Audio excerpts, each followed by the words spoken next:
Kill Count, where we tally up the victims in all our favorite horror media.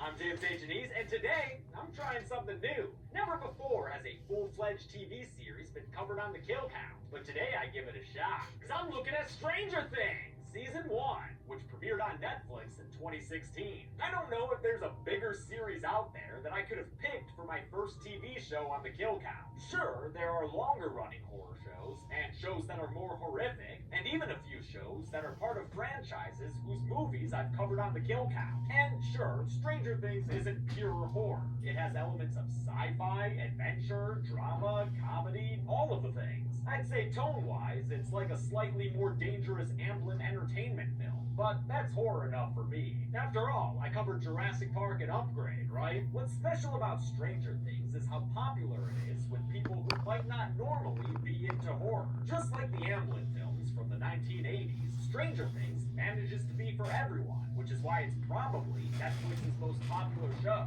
I have to say probably because Netflix doesn't share stats like that. Show us the numbers, you cowards! Created by twin brothers, Matt and Ross Duffer, Stranger Things takes place in the same era that those Amblin films were made, the 1980s, with the first season set in 1983. It's a show without cynicism, with a story that feels like a cross between Stephen King and Spielberg with a dash of John Carpenter. A formula Netflix was so confident in, it bought the show less than 24 hours after the Duffers made their pitch. Stranger Things primarily follows four 12-year-old friends who could be ripped straight from a Stephen King novel. They curse, they bike around, they play D&D, and they don't let things like potential monsters stop them from doing what they have to do. That sense of adventure helps when one of them disappears and the others set out to find him, eventually with the help of a young girl they encounter who has some serious telekinetic powers. But you already know all this. Pretty much everyone has seen this show, and its dominant popularity led to a whole host of awards, mazes at Halloween Horror Nights in 2018 and 2019,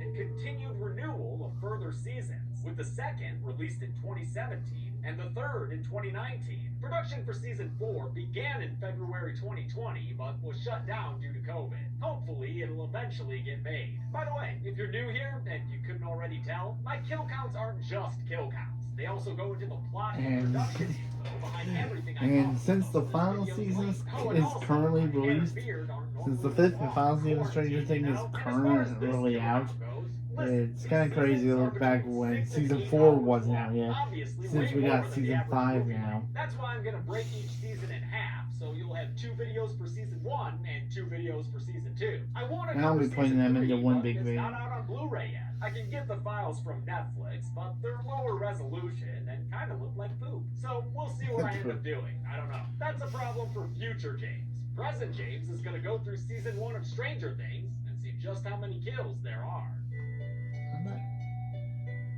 The series begins in Hawkins, Indiana, in November of 1983. This small Hoosier town is home to a big old federal laboratory, and boy is it blinky inside.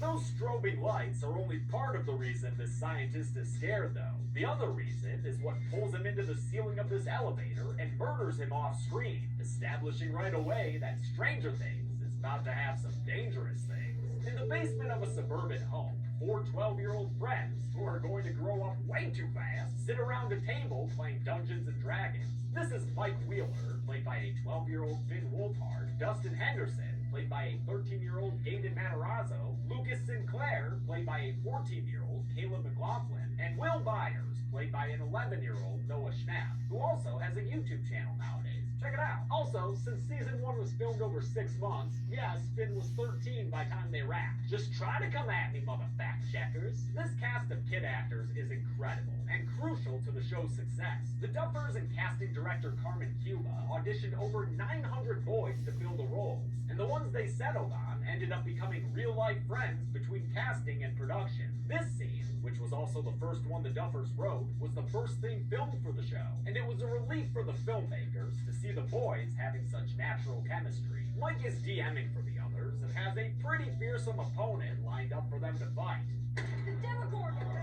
Before Will can resolve his turn, though, the kids are kicked out by Mike's mom, Karen. They ride off on their bikes as the show's synthy score already hooks the audience.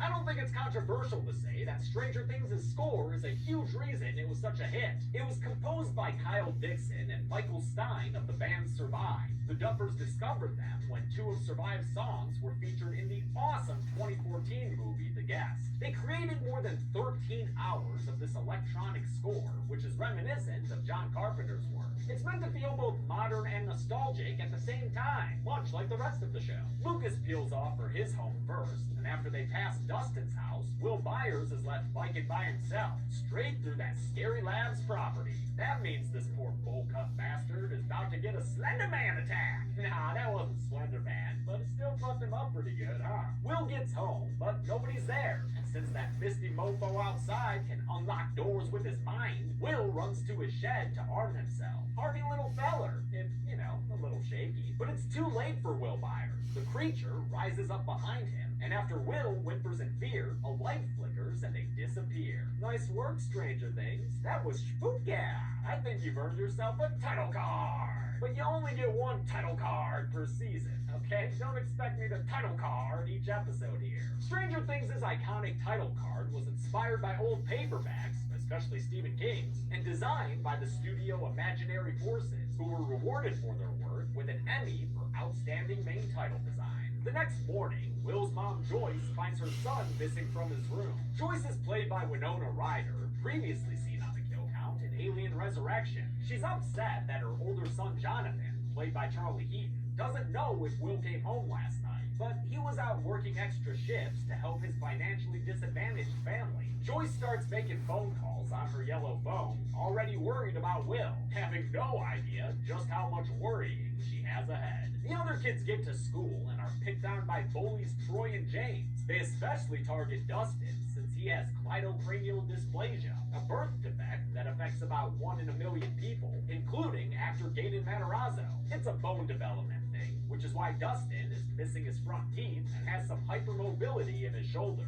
Mike's older sister Nancy Wheeler, played by Natalia Dyer, gets to Hawkins High and talks to her best friend and fan favorite character Barb Holland, played by first-time actor Shannon Purser. Barb wants to know all First-time actor? What do you mean? She was on Riverdale. What are you talking about, James? She's not a first-time actor. She was on Riverdale. Actor Joe Keery looks more like an improv comedian than some kind of cool jock. The police chief of Hawkins is this 6'3" mass of masculinity, Jim Hopper, played by occasional Hellboy David Harbour, who insisted his character Red always wear a hat, from perhaps as a nod to Hopper's Indiana Jones-like swagger. Hop gets to work late, likely due to his drinking habits, and finds Joyce Byers waiting for him in his office. She's worried about Will because Will ain't a cool guy like Hopper. He's a sensitive kid. But Hopper's not too concerned and says the kid is probably with his dad, Joyce's ex-husband, Lonnie. Still, the chief's no slouch, so after typing up that Will is missing in a direct homage to Sheriff Brody typing Shark Attack in Jaws, he heads to the school to talk to Will's friends, interrupting them while they're hanging out with their science teacher Scott Clark and using his new CB radio. Hello, this is Mike Wheeler, president of Hawkins Middle AV Club. They tell Hopper that Will would have been heading home from Mike's last night using Mirkwood, a dirt road they've nicknamed after a forest in Lord of the Rings. The Hobbit.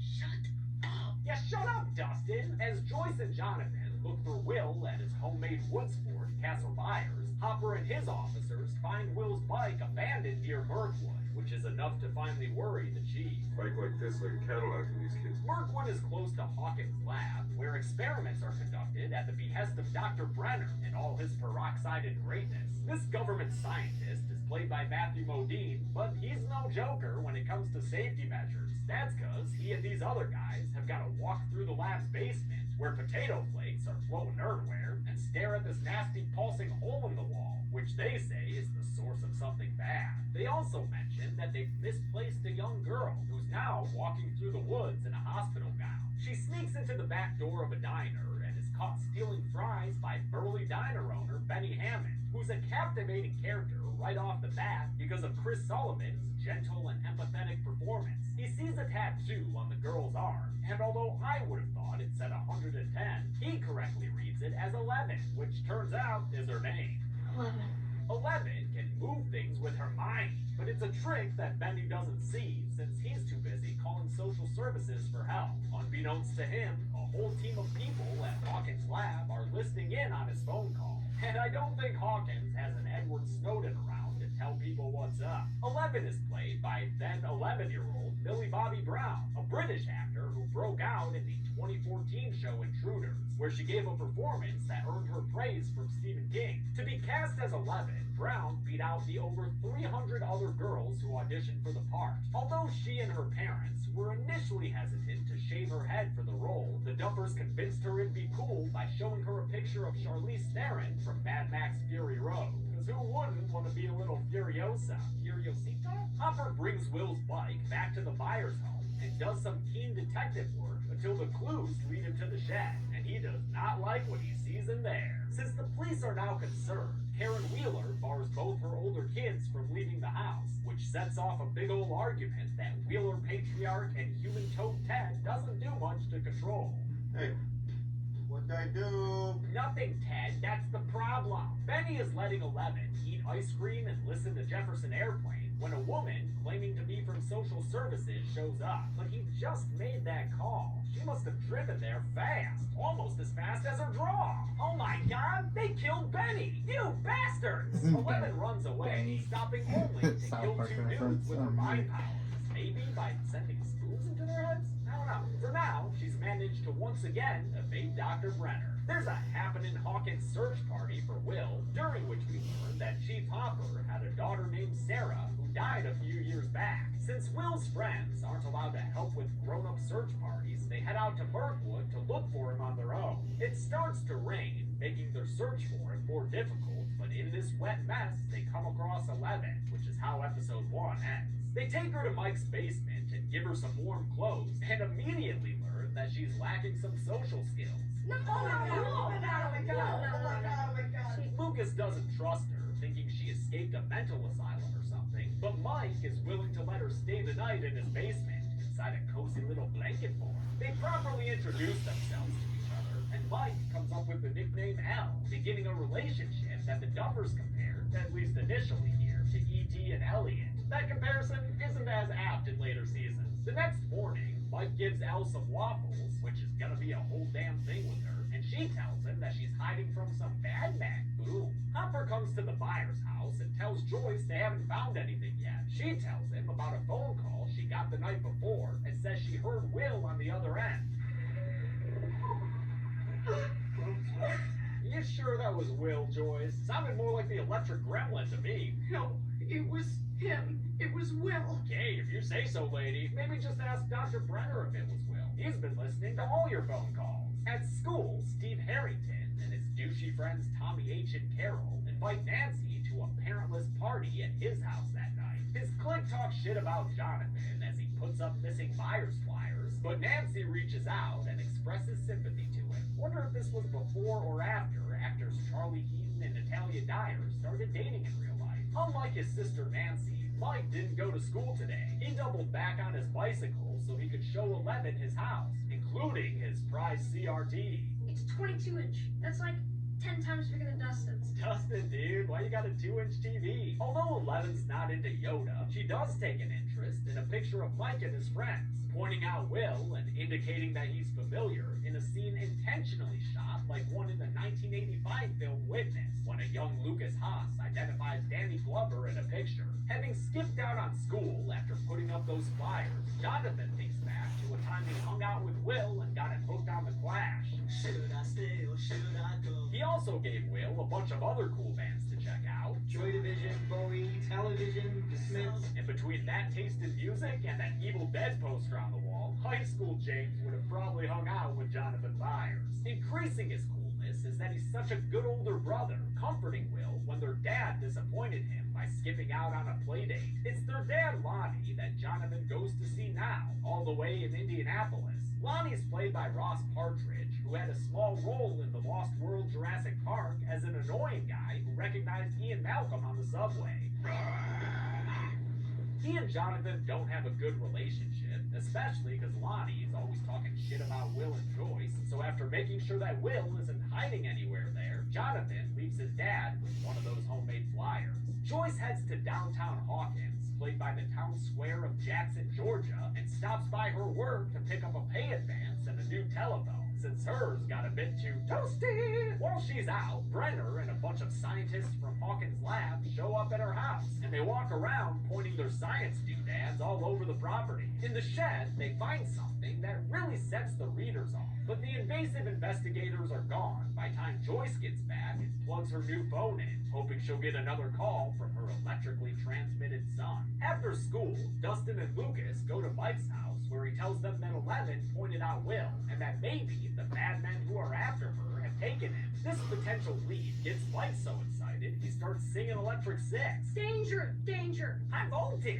But Lucas doesn't buy it and just wants to go tell Mike's mom about Eleven. She stops him with her mind powers, a bloody nose, and a single word. No. The police are searching for Will near Sattler Quarry, played by Atlanta's Bellwood Quarry, which was also used in The Walking Dead, when they get the call to go to Benny's diner. They find him dead, with the scene made up to look like a suicide, but Hopper is immediately skeptical of his friend having killed himself. That's why he talks to one of Benny's pals, who mentions that he saw a kid with a shaved head in Benny's diner the previous evening. Hopper hopes it might be Will. Hopper leads another search party, this time out by Benny's diner, and thanks to the wonderful man that is science teacher Scott Clark, they find a shred of fabric on the inside of a drain pipe. Surmising that Will may have crawled through it, Hopper follows the pipe until he finds where it originates, Hawkins' lab, sitting behind a fence. Impressed by Eleven's mind powers, Mike, Dustin, and Lucas bring her some of their dinner and teach her the meaning of friendship,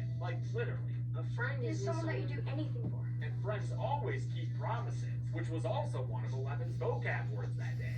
It means something that you can't break. She'll be ready for the SATs in no time. She uses their D&D figures to give the boys a little presentation. With Will represented by a mage, she flips their game board over and says that Will is hiding in the Upside Down, hiding from the Demogorgon. Shit! Nancy gets Barb to join her for the party at Steve's, promising that it won't just be Steve trying to get into her pants, since Tommy H. and Carol will be there too.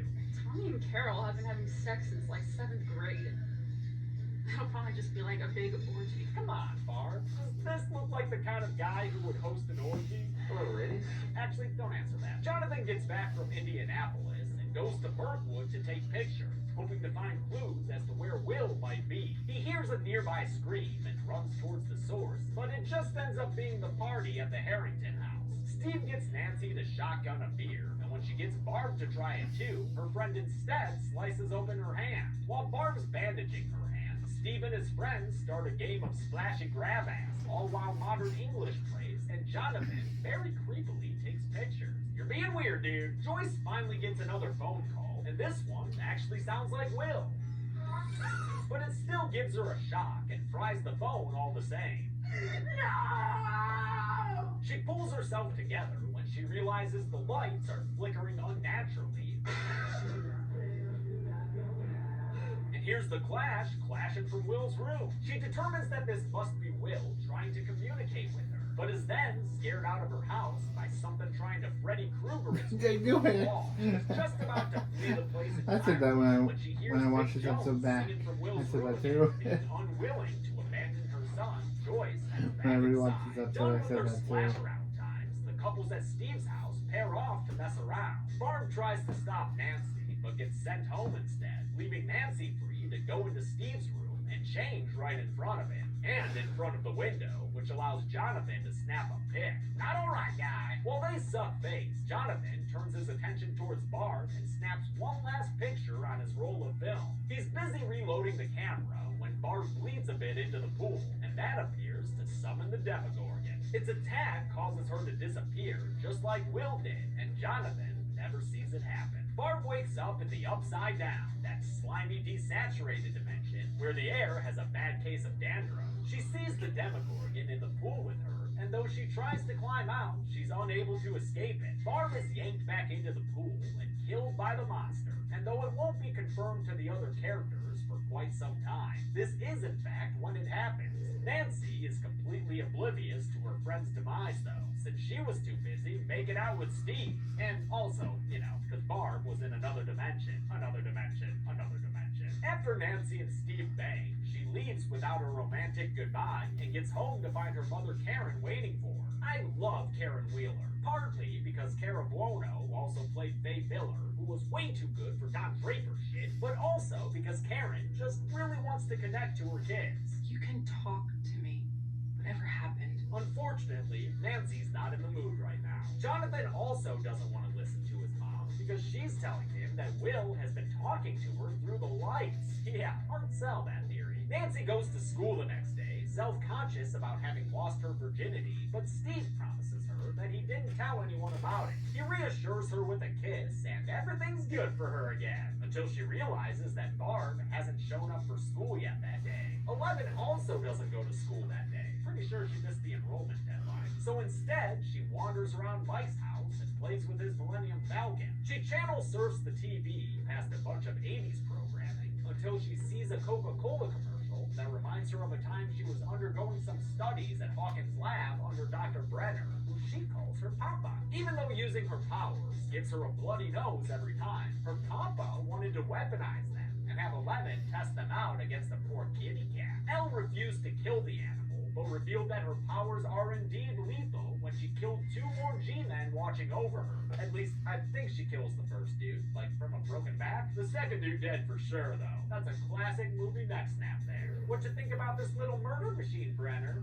Incredible. Well, I'm glad you like her. Hopper and officers Callahan and Powell go to Hawkins' lab, where Jim looks at their sewer entrance and notices they have security cameras all around. They walk past the lab's science-y stuff, supposedly keeping them ahead of the Roosties, and review the security cam tape from the night Will went missing. There's nothing there, but Hopper notices a weather discrepancy that makes him suspicious. What do you think? I don't know. But they're lying. He and Officer Powell go to the Hawkins library, where they look through newspapers on microfilm until they find out that Dr. Brenner was sued by a woman named Terry Hines for kidnapping her daughter after they were both involved in MK Ultra, a real-life study from the 50s and 60s wherein the CIA experimented with mind control using drugs like LSD. Fun fact here, on the subject of acid, one of its biggest proponents in the 60s was Dr. Timothy Leary, and turns out he was Winona Ryder's godfather. Speaking of Ms. Ryder, Joyce has decided to decorate for Christmas a little early. She strings lights up all over inside her home, hoping they'll help Will communicate with her somehow. If they do, it'll be worth the weird looks she gets from Karen Wheeler when the fellow mom comes to visit. While they're chatting in the kitchen, we get a kind of poltergeisty moment when Mike's baby sister Holly follows a light bright path into Will's bedroom. There, she gets a little lamp concert as a warm-up act for the main attraction, a monster pushing out from the wall. Joyce gets upset that Holly was in Will's room and brusquely asks the Wheelers to leave. Well, don't say we never tried to be friendly, Joyce. At school, Donovan develops his pictures in the darkroom, where they're noticed by a student named Nicole. That Ginger's a snitch and tells Steve what she saw. So after school, the Harrington gang confiscates Jonathan's backpack and finds his creepy peeping Tom pics. I was looking for my brother. No, this is called stalking. They show Nancy the most damning picture of his, and then break Jonathan's camera before leaving to go check out the big football game. Nancy stays behind a beat and sees the picture Jonathan took of Barb,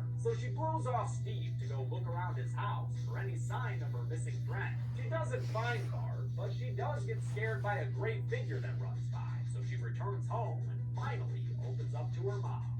Something happened.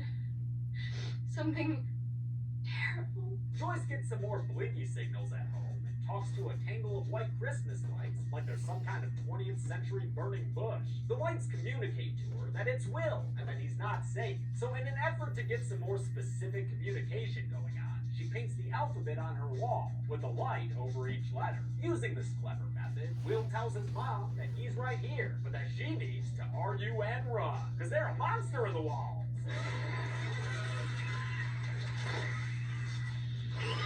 Hopper and Powell get a call from the station that sends them speeding away. Their lights are seen by the kids, who are trying to use Eleven's powers to find Will, but they're dismayed when she only leads them back to Will's house. I swear if we walk all the way out here for nothing. That's exactly what we did.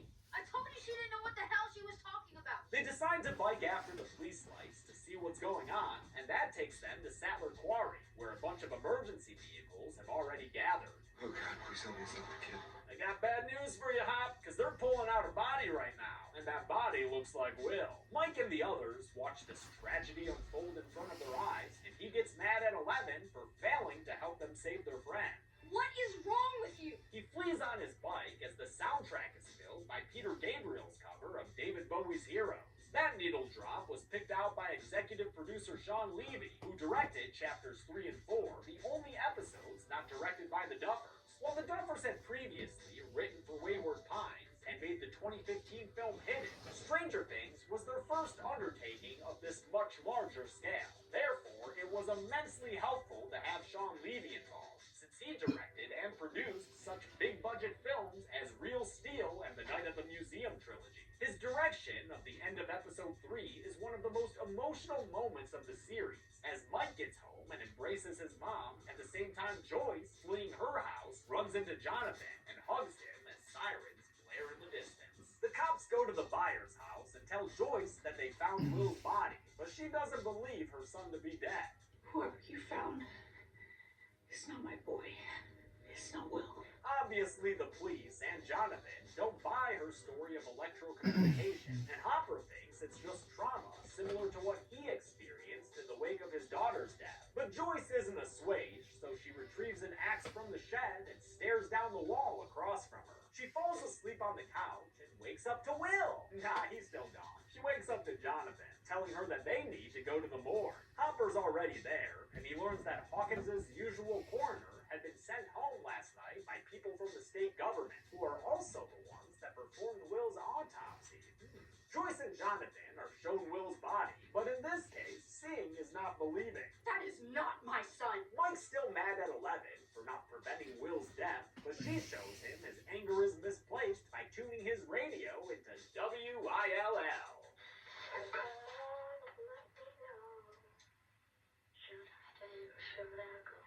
Though he's able to receive Will's signal, Mike's unable to reach him over the walkie, so he radios for Lucas and Dustin to come over and help him figure something out. Though Lucas still believes that the body they saw was Will's, Dustin thinks they may be able to contact Will if they use Mr. Clark's radio at school, which will have a much stronger signal. That means they'll have to go to school, though, and that means Eleven is gonna have to look a little less conspicuous. Sounds to me like we need a science guinea pig makeover.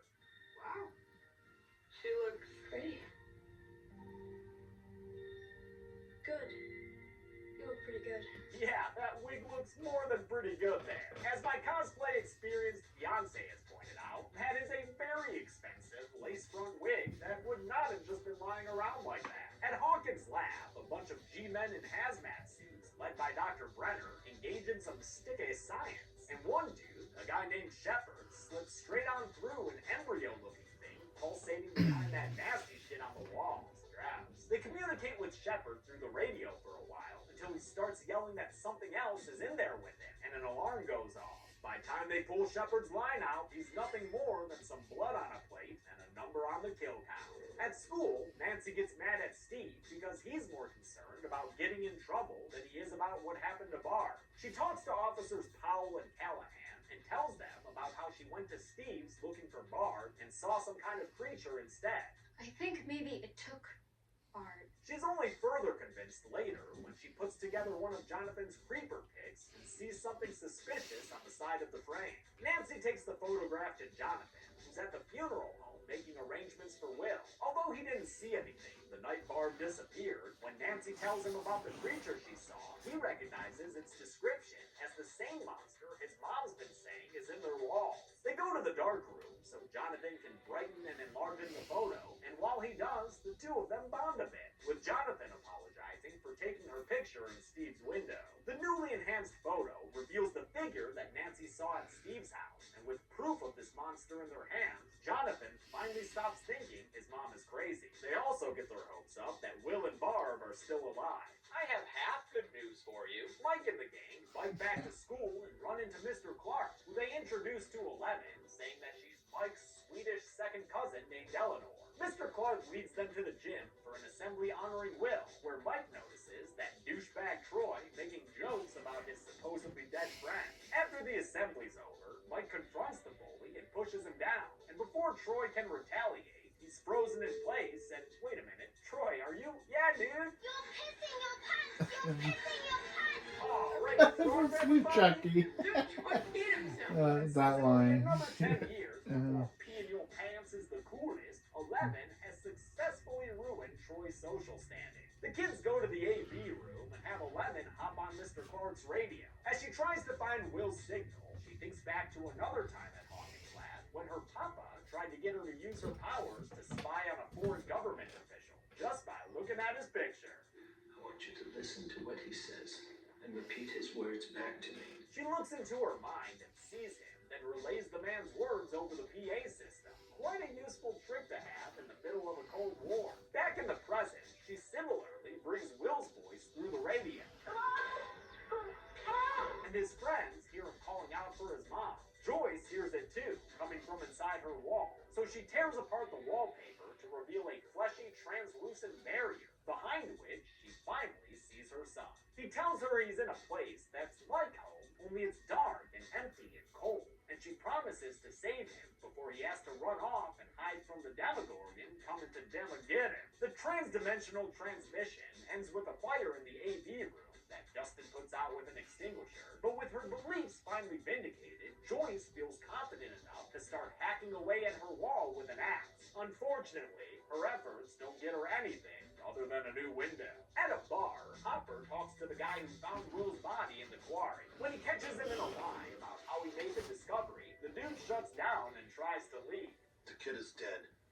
End of story. But the only thing Hopper's dropping right now is this booze down his throat. And through some physical intimidation, he learns that the guy was told to call Will's body in and not ask any questions. Told by whom? Well, probably the people watching Hopper from that bar over there. Oh, they go. Hopper goes to the morgue and interrupts this one cop's reading of Cujo to knock him out and gain entry to the body freezers. He pulls out Will's body and, after some natural hesitation, inspects it. It's not cold, it's not clammy, and most damning of all, that thing's full of stuffing, like a goddamn Thanksgiving turkey. The body they pulled out of the quarry was a fake all along, which is why I didn't add anything to the kill count. This fake corpse was built by Justin Raleigh and his company Fractured FX, which won an Emmy for their work on American Horror Story Freak Show, and which also made prosthetic bodies for Steven Soderbergh's series, The Nick. Fractured FX's fake bodies are so convincing, in fact, that Boston Children's Hospital partnered with them to create training bodies for their surgeons to practice on.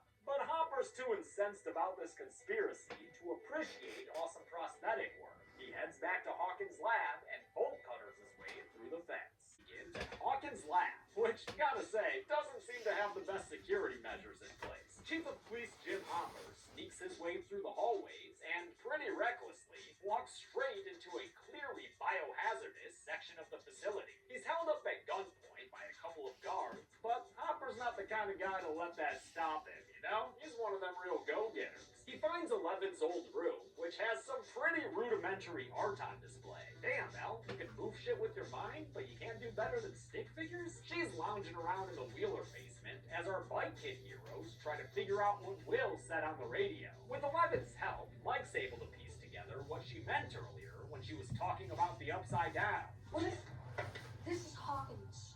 And this is where Will is. The Upside Down. Like the Veil of Shadows. Justin looks up the Veil of Shadows in his D&D book and reads about how the alternative dimension is a real nasty place. His narration plays in voiceover as Hopper treads deeper into Hawkins' lab, getting closer and closer to the Upside Down's entrance. It's a place full of dandruff and pulsating wall web things, but Hopper ain't afraid to put his hand in them jelly strings. Stick there! Before he can fully breach the barrier, though, he's finally stopped by some scientists and their drugs. Jonathan Byers gets home and finds his dad Lonnie there with his mom Joyce, ostensibly concerned about her since, well, I mean, she did axe a hole through the side of her house. It might not be so bad having Pops around, except the dude's got no love for indie splatter flicks. Take that down. It's inappropriate. Better not come for that Bowie poster next, Lamon. On the day of Will's funeral, most of the town grieves his passing, even though the people closest to Will know he's not actually dead. Wait till we tell Will that Jennifer Haynes was crying at his funeral. One person unable to make it to the funeral is Chief Hopper, who wakes up on his couch after that neck needling with his home set dressed to look like you went on a binger. But if there's one thing Jim Hopper knows, it's what a hangover feels like. And this is definitely not a hangover. He searches his house in a frantic montage set to some great drum-heavy music.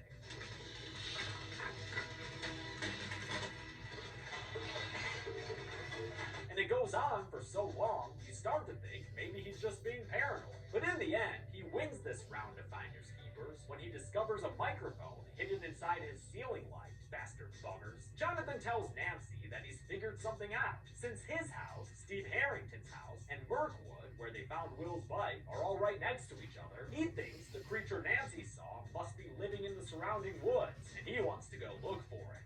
And if we do see it, We kill it. Yeah, but how are you gonna... Oh, you've got a gun. Yep, that'll usually do it, huh? Over funeral snack time, the kids talk to Mr. Clark about Carl Sagan and parallel universes. He says the only way a person could theoretically travel to one of them, like the Veil of Shadows, is to create a massive amount of energy and just pen punch your way through, creating a gate between dimensions. The boys relay that information to Eleven and ask her if she knows where a gate might be. She says she doesn't, but Dustin realizes that their compasses aren't pointing to true north, because he's a nerd like that. If the compasses are instead pointing to a strong energy source, perhaps they're pointing to the gate. And Eleven's so excited to find that gate. Really, she's super thrilled. This will be awesome. Great plan. Steve Harrington comes over to Nancy's house and apologizes for not being any help in her search for Barb. But despite his apology and a committed risky business bit, Just take those old records on the shelf. Nancy says she can't hang out with him right now. Sorry, Steve, she's got some monster brains to bash. And looks like she might not even have to resort to melee weaponry, because she rolling nat 20s on ranged attacks. Nancy and Jonathan head into the woods where their new friendship runs into trouble when they begin discussing the merits and demerits of one Steve Harrington. I don't like most people. He's in the vast majority.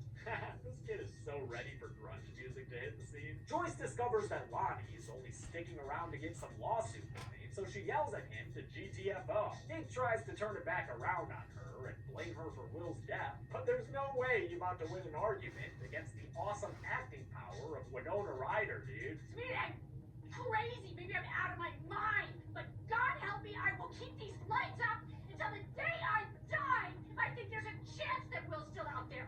Now, get out! Get out of my house! Joyce gets a visit from Hopper, who's intending to look for any bugs hidden in her lights. It's gonna be a tough search, though. He does it anyway, until he's satisfied with their safety, at which point he tells Joyce that she was right about her son's apparent death. Will's body was a fake. You were right. This whole time you were right. Damn, that's gotta feel good for her to hear. The kids follow their compasses to find the gate, walking along some railroad tracks in a direct homage to Stand By Me, since Stephen King's influence is all over this series. Eleven's still freaking out about the prospect of finding the gate, and thinks back to a time when her papa wanted to use her powers for more Cold War spying. She was lowered into a sensory deprivation tank, allowing her to enter the void, a blank plane of nothingness where she was free to walk around and locate people like this Russian. That's great for all these scientists who can hear the Russian speaking through their speakers, but it's scary for Eleven since there are other things here too.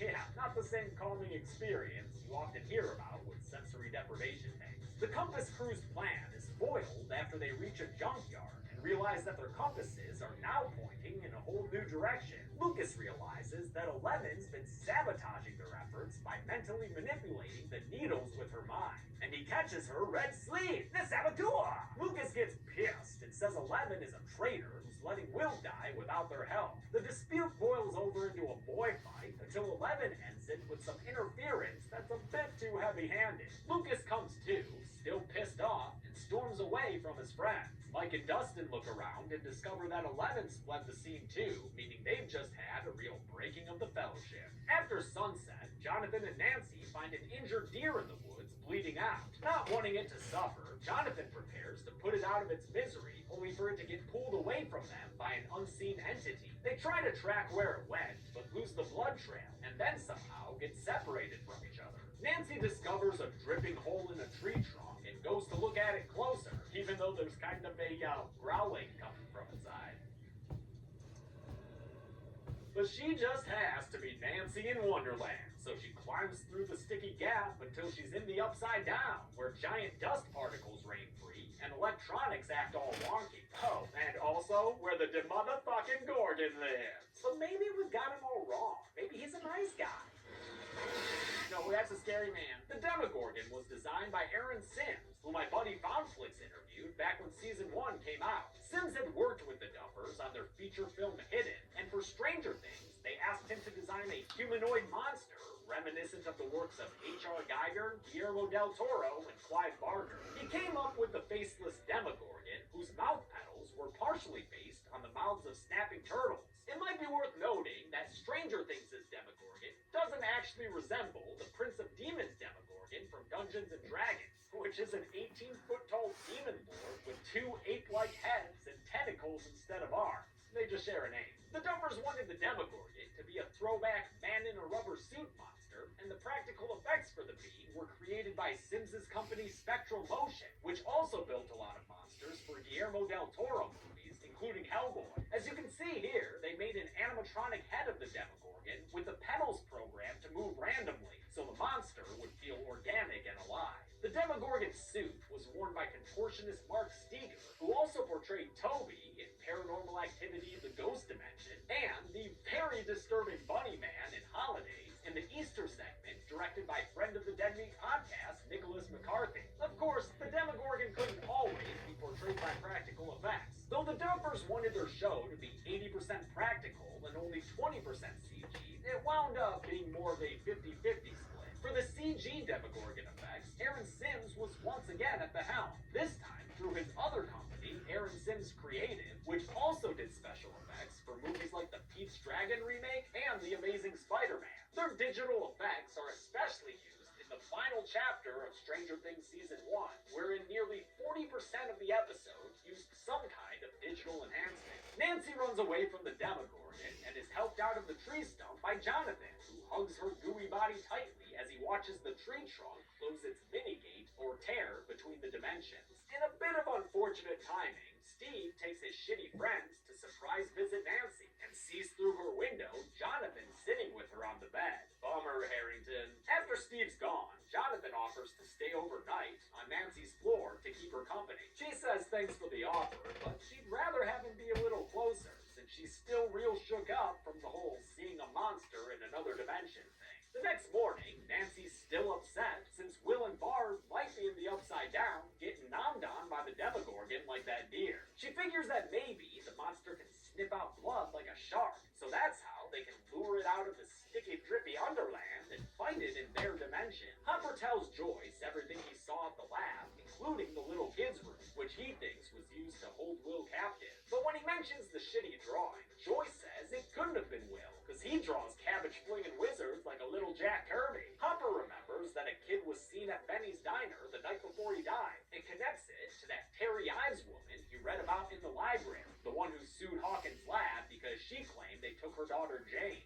I mean, what if this whole time I've been looking for Will? I've been chasing after some other kid. I mean, I'd still find that commendable, Chief. They go to visit Ms. Ives and are led into the house by Terry's sister Becky, played by filmmaker and actor Amy Seimetz, who was previously on the kill count in both You're Next as daughter Amy and Alien Covenant as pilot Maggie. Becky shows them to Terry, played by Amy Mullins, who's not only an actor, public speaker, and fashion model, but also an athlete who, despite a double leg amputation when she was 1 year old, competed in NCAA events and the 1996 Paralympics. I just found that pretty cool. Unfortunately for Joyce and Hopper, Terry hasn't talked in 5 years. She's been catatonic since MK Ultra, which she participated in while unknowingly pregnant. When Joyce asks after Terry's daughter Jane, Becky says the girl was never born. Terry miscarried in the 3rd trimester. So the official story, which Terry's sister believes, is that Jane never existed. Terry only imagined she did in her grief over the miscarriage. But the show's editing tells us that Jane does exist. She's 11,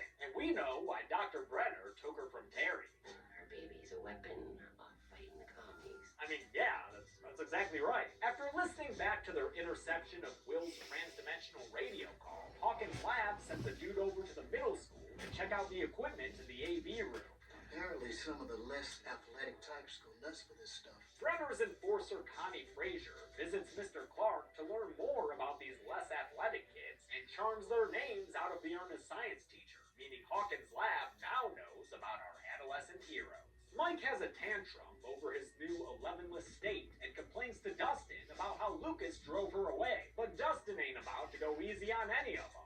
All three of you were being a bunch of little assholes. I was the only reasonable one. He says that Mike and Lucas need to make up so they can all go find Eleven, who's been sleeping out in the woods and carrying around that lace-front wig like it's a rabbit pelt or something. Mike and Dustin visit the remarkably well-dressed Lucas, who wants them to forget about Eleven and just go look for Will on their own. They say they need Eleven's powers to succeed, but since Lucas ain't about to fuck with all that, he takes off on his own. He arms and dresses himself up like a little badass, complete with a camouflage bandana that actor Caleb McLaughlin suggested himself. On his way out, he sees a Hawkins Power and Electric van. But surely that's just a friendly blue-collar worker, right?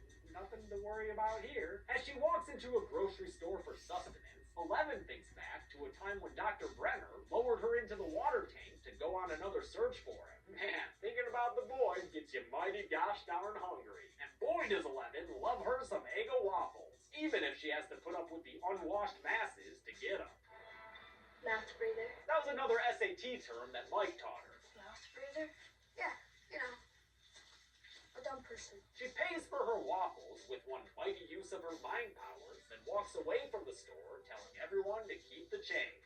Nancy and Jonathan head to a gun store and stock up on supplies so they can go monster hunting. Their friendship hasn't been received well by Steve and his friends, who just vandalized the local movie theater with some red paint harassment. Nancy confronts them in an alley where they're proselytizing the message further, and she nearly slaps the hair right off of Steve Harrington's head. He tells her to go to hell for having Jonathan in her room the other night, and teases Jonathan about his dead little brother. That sparks a fight, obviously, which Jonathan roundly wins. Hey, Jonathan, you won the fight, dude. Lay off his face with your fist, alright? The Hawkins PD shows up, and Powell handcuffs Jonathan, while Callahan chases after Steve and his crew.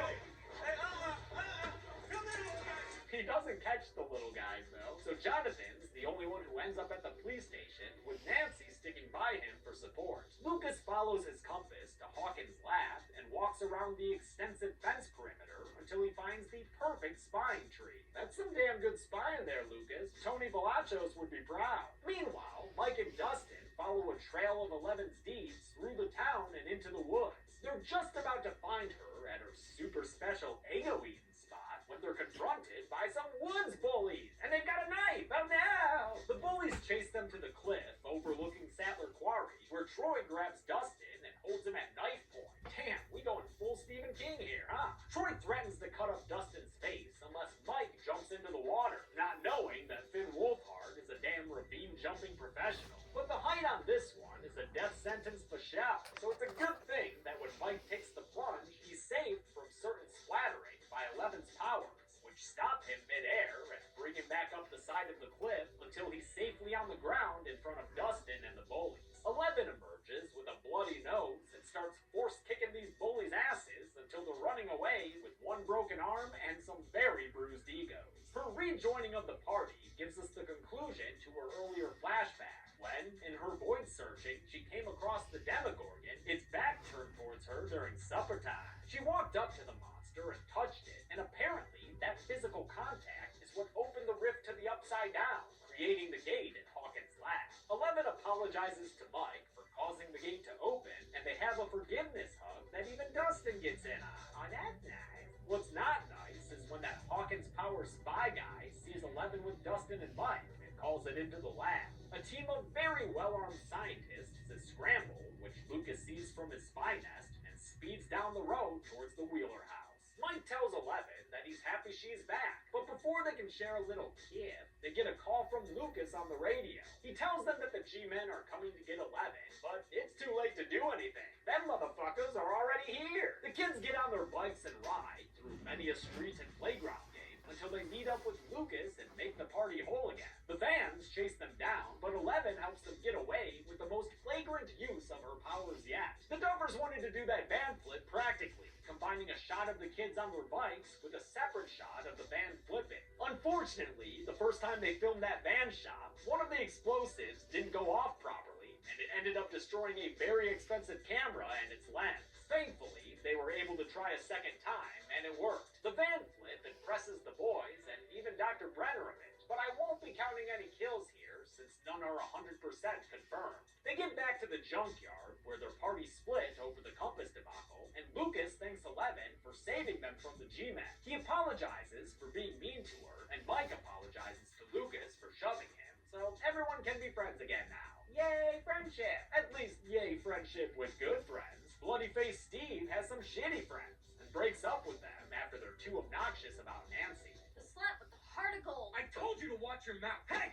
Good riddance, dude. Those two suck. Steve repents for his misdeeds by going to the theater and cleaning up his mess. His atonement and redemption was written into the series because the Duffers really liked actor Joe Keery. Originally, Steve was more of a straightforward douchebag, but I'm glad the Duffers fell in love with the guy. He's one of the best parts of seasons 2 and 3. Hopper and Joyce get to the police department and find Jonathan there in handcuffs. Hop's cops show them the box of goodies found in Jonathan's trunk, forcing him and Nancy to admit that they were going to go monster hunting in the woods. Hopper overhears from another part of the station that bully Troy complaining about how his arm was broken by a girl with a shaved head. Knowing that this has to be his mystery child, Hopper asks where the girl might be, and Troy says probably hanging with the bicycle boys. Brenner and Connie Frazier, who works for the FBI, go to the Wheeler house and make themselves at home. They tell Mike's parents that he's been hiding a dangerous girl, and that the only way they can ensure Mike's safety is if they help them find him. The G-Forces confiscate all this potentially satanic gaming equipment as Hopper watches from afar. He insists that Nancy stay with them now, since her family's already been compromised. Well, I mean, Karen hasn't, at least not entirely, but Ted, he's got a raging full-staff flag.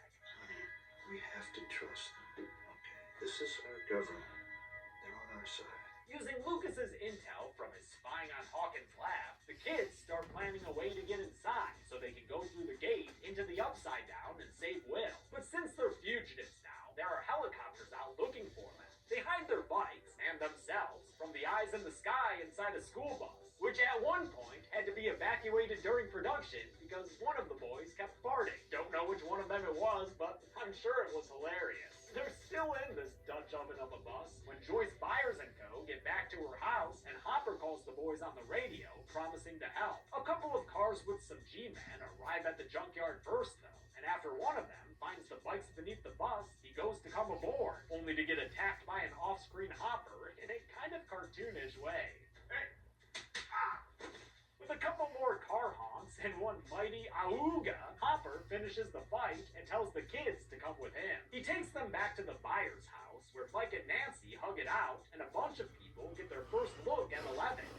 Is that my dress? Everyone catches each other up, with the boys explaining the gate concept, and Hopper saying he's seen it. It's that nasty pulsating thing he found underground in the room that holds Eleven's personal dunk tank. They ask Eleven to look for Will and Barb in the void, but she's too weak from all that van flipping to properly use her powers. If only they could recreate a sensory deprivation tank, which they might just be able to do with some help from Mr. Clark, who's an apparent admirer of Rob Bottin's work. Melted plastic and microwave bubblegum. They interrupt his VHS and chilling with a phone call, and after some pestering, Dustin convinces him to tell them how to make a tank. You know, like a sensory deprivation one, not like an Abrams. The plan requires 1,500 pounds of salt, so they head to Hawkins Middle School and ransack its salt supply. As Dustin and Lucas set up a kiddie pool in the middle of the gym, the siblings Wheeler fetch a hose for the water supply in one of my favorite undersung one-on-one character scenes. I'm a sucker for nice siblings, though. Joyce thanks Eleven for risking herself to find Will, and then they get their pool of water salty enough to float eggs. Egg float. Eleven climbs on in and gets to work, putting herself in the void so she can go looking for the missing loved ones. First, she finds Barb, or rather Barb's body, because remember, that girl's dead. I put her on the kill count fucking ages ago. Sorry about that, Nance, but at least you have closure now. The death discovery upsets Eleven, but Joyce calms her down with some motherly compassion. 11 continues on until she comes across Castle Byers, and inside is its king, Sir William the First. Unlike Barb, Will's not dead, but he's not exactly doing great there either. He's still able to talk though, which everyone hears over the radio, and 11 tells him to just hold on. They're coming to save. No, wait, Will, she said hold on, dude. As in, don't disappear into smoke. Damn it, Will, listen, please. 11 comes out of the void, and Chief Hopper and Joyce leave to go to the lab and get into the Upside Down to save Will. Jonathan and Nancy are left behind to babysit, but she's not interested in just sitting around and waiting for the adults to do their thing. I want to finish what we started. I want to kill it. The two of them head to the police station and stealthily steal back their goodies, along with a bonus fire extinguisher, while Hopper and Joyce break in through the fence of Hawkins' lab. But this place has finally upped its security, so they're surrounded by armed guards before they can get inside. Better think of something fast, Hop, because Will is a very wet pal boy who needs your help. After all, he's got a monster outside his castle walls, and who knows how long they'll hold. I guess not long at all. Dr. Brenner talks to Joyce and tells her he wants to save Will, but he needs her help to do it. But, she ain't having it. Go to hell. Hopper's having even worse of a time getting tasered and questioned by that one security guy, Scary Connie Frazier, and not Walton Goggins there. He tells them that even though he knows everything they've done, he'll agree to forget about all of it if they just let him and Joyce go find Will. Brenner only agrees on the added condition that Hopper tells him where 11 is. Hop takes the deal and tells Joyce the terms and conditions he just agreed to. Look, everything that's happened here and everything that's gonna happen, we don't talk about. You want Will back? This place had nothing to do with it. That's the deal. The two of them are led to some hazmat suits, which they'll need to don as they enter the Upside Down to look for Will. The look for the Upside Down, which was executed by production designer Chris Trujillo, was inspired by artists across various media, including Masahiro Ito and his work in the Silent Hill video games, Ridley Scott's landscapes in the seminal sci-fi horror Alien, and the hellish paintings by Polish artist Zdzisław Beksinski, whose work is fucking dope and whose name I probably pronounced poorly. My apologies. Mike and the others realize that Jonathan and Nancy have ditched them. They've returned to the Byers house to set up a trap for the Demogorgon. And if you want to make your show seem 80s, there is absolutely no better way to do it than with a montage of kids booby-trapping their home. The funny thing about Stranger Things' 80s nostalgia is that the Duffers were born in 1984. They didn't actually have the kind of childhood they're portraying in the show. In fact, it might be better to think of Stranger Things as a depiction of what things were like in 80s movies rather than 80s real life. Even the look of the show is kind of ersatz. With the help of cinematographers Tim Ives and Todd Campbell, the Duffers shot Stranger Things on a digital camera, the Red Dragon, then added in grains scanned from 80s film stock to give it the era-appropriate look. I think it works pretty well, so props to the guy who employed that trick, the show's colorist Skip Kimball, who also worked on Avatar. All that's left to do to attract the shark-like Demogorgon is to cut open their palms and shed some blood. Nancy and Jonathan share a nice moment that's interrupted by a banging on the door. It's Steve Harrington, but remember, we can still like him. He's a good boy now. He's not here to start shit, he tells Nancy. He just wants to apologize. But tough break for the guy. His attempt to make good is met with a gun pointed at him and Nancy telling him to get out. Jesus, Nance. A blinking light storm tells them it's too late. The Demogorgon has arrived. Shoot that motherfucker, Nancy. Run, everybody. And make sure you hop over that bear trap, Steve. Good work, dog. They bunker down inside Jonathan's room, but the monster never follows them there. Eventually, they leave their safe hold, and after another round of flashing lights, the Demogorgon spawns from darkness to knock Jonathan to the ground. Drooly! Nancy shoots the monster, but it brushes off the bullets and is just about ready to kill her when Steve jumps in with a baseball bat. He wields it to great effect, knocking the monster back into the bear trap. And with it trapped in the hallway, Jonathan jumps in and lights the thing on fire. Wait, but why are you putting it out so fast, dude? I know that's your house and everything, but shouldn't you have let the monster burn a little more? I think you should have, because maybe if you had, you wouldn't have gone and lost it. In the Upside Down, Hop finds a broken xenomorph-looking egg that never gets fully explained. Like, we saw the Demogorgon kind of eating from one when 11 found it in the void, but the eggs never really come up again. Whatever. Joyce comes across the remains of Castle Byers, and with Will nowhere in sight, that means his stuffed stuffed lion is up for grabs. Nice. Jim Hopper all about them stuffed lions. I'm just kidding. It was actually his terminally ill daughter Sarah who loved stuffed animals. But it's impossible for me to make jokes about these sickly kid flashbacks, so how about we just move the fuck on, alright? They get to Joyce's upside-down house. Hope she's not getting double taxed because of that thing. And their arrival triggers the Christmas lights in our normal right-side-up dimension, showing how Will was able to communicate with his mom earlier in the season. Jonathan recognizes his mother's presence, and Joyce hears him from the other side. So, all in all, this is a nice little scene that serves as a great payoff to all the half interactions we witnessed in earlier episodes. Back at the school, the kids move from the gym in the main building to the cafeteria in a separate building, I guess, so Dustin and Lucas can ransack the school's cache of pudding. Meanwhile, Mike has a one-on-one chat with Eleven, whose name is kind of a one-on-a-one. He says that she should move in with his family after all this is over, but not for them to be like brother and sister. He'd rather they be like boyfriend and girlfriend. Michael, my word. Brenner and his government dudes arrive at the gym, having been told by Hopper that's where Eleven will be. They eventually corner the kids in the hall, but this is no laughing matter, and Eleven's not going down without a fight. Instead, she uses her powers to kill Connie Frazier and the 6 G-men surrounding them by making their brains bleed out of their face holes. Damn, that was intense. Intense enough to knock Eleven out completely. The boys try to help Eleven up, but Brenner appears and tells them to leave her alone. Despite some energetic defiance, Eat shit! the boys are no match for the armed adults, so they're seized as Brenner takes Eleven and gets straight to work emotionally manipulating her. I'm going to take you back home, where I can make you well again.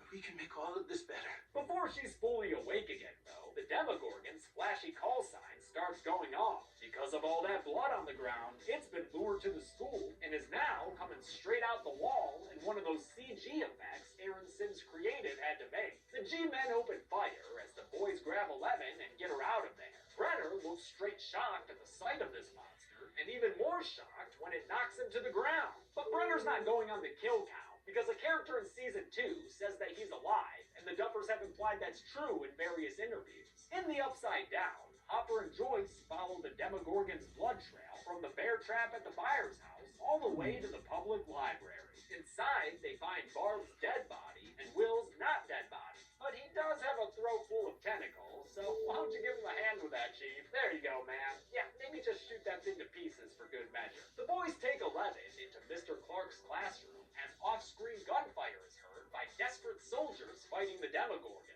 I can't confirm kills through sounds alone, though, so nothing definitive to put on the count right now. The Demogorgon breaks into the classroom, where it gets hit by Lucas with his wrist rocket a few times. But it's not a fancy slingshot that finally sends the monster back into the blackboard. It's a rejuvenated Eleven, here to teach this Demogorgon some manners. She looks all sorts of scary as she walks up to the monster she's still holding down with her mind. With one last look back, she says her farewells. Goodbye, Mike. And cranks her powers all the way up to, her, I guess, so she can dissolve the Demogorgon right where it stands. Whoa, is she turning it into bees? It almost looked like she was turning it into bees. When she's done, there are no bees left. In fact, there's nothing left. Not even 11. Sorry, Mike. In happier news, though, Hopper and Joyce are able to resuscitate Will after a lengthy chest-pounding session that made Hopper think of his daughter, who couldn't be saved. Oh, wait, that's not happier news. Now I have to put a child death on the count. That's sad as hell news, man. I hate my job. The scene is a really good moment in the show, though, with Hopper getting to save a surrogate child and Joyce finally getting her baby back. Aw, look, Karen gets Mike back too, so we're having more nice mother-son moments all over the damn place. Never mind, y'all, I love my job. Sometime later, Will comes to in the hospital and finds his mom and brother waiting for him at his bedside. Might sound weird, but Noah Schnapp seems like the perfect kid actor to play a sick kid. Does that sound weird? I mean, it's true. Look at him. His friends are let in, and overjoyed, they go all Return of the King on it. I can just hear Frodo slow-mo laughing right now. 1 month later, the kids are back to playing Dungeons and Dragons in Mike's basement, with Will the Wise landing a fireball on an evil Thessal Hydra. Or, I guess it'd probably be a neutral Thessal Hydra, huh? In any case, they're having a great time being together again, playing games and farting and singing songs about farting. Dusty party. Okay, only Mike could be laughing and partying with 11, too. Jonathan picks Will up, and before he leaves the Wheeler house, he gets a gift and a cheek smooch from Nancy. The gift's a replacement camera, but the cheek smooch doesn't mean they're together. Because as we see, Nancy's still with her sweater daddy Steve. Still, maybe they can use that camera to get a better picture of Will for when the newspapers run articles on how he's the zombie boy wonder. Not one to get bogged down in holiday cheer, Chief Jim Hopper leaves the police department Christmas party early with some extra food in hand. He sets that food and some Eggo waffles in a box for 11 in the woods. He'll be taking care of her from now on, out of the guilt he feels for selling her out to Brenner. At the buyer's house, which is looking a lot more nice and hole-free these days, the buyers settle in for a little Christmas din-din. But not all is well on this day of JC's birth, for the season ends with young William Byers hacking out an upside-down slug into the sink and getting a good look at what a bathroom begins to look like when you don't practice proper maintenance cleaning. How many people died in the 8 hours of content I just went through? Let's find out and get to the numbers.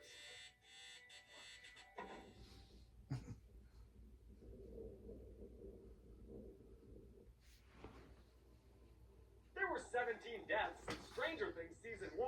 The victims consisted of 3 females, 13 males, and 1 Demogorgon from the upside flipping down. Bet that slice of pie is good and slimy. With a season of 8 episodes, that meant each episode had an average of 2.13 kills. I'll give the golden chainsaw for coolest kill to Connie Frazier and the goons that 11 took down with her mind. It's scary the way they just start bleeding out their eyeballs like that. Dole Machete for lamest kill will go to the G-Men 11 killed while fleeing Benny's diner. Seriously, did you kill them with spoons or what? And that's it. Stranger Things Season 1 was released to Netflix in 2016 and immediately became a smash hit. It would be followed by a second season in 2017, but give me a couple of weeks to get those episodes ready. Like I said, covering a TV series is a ton of work. Until next time, I'm James A. Janice, and this has been The Kill Count. Thanks a lot for watching this Kill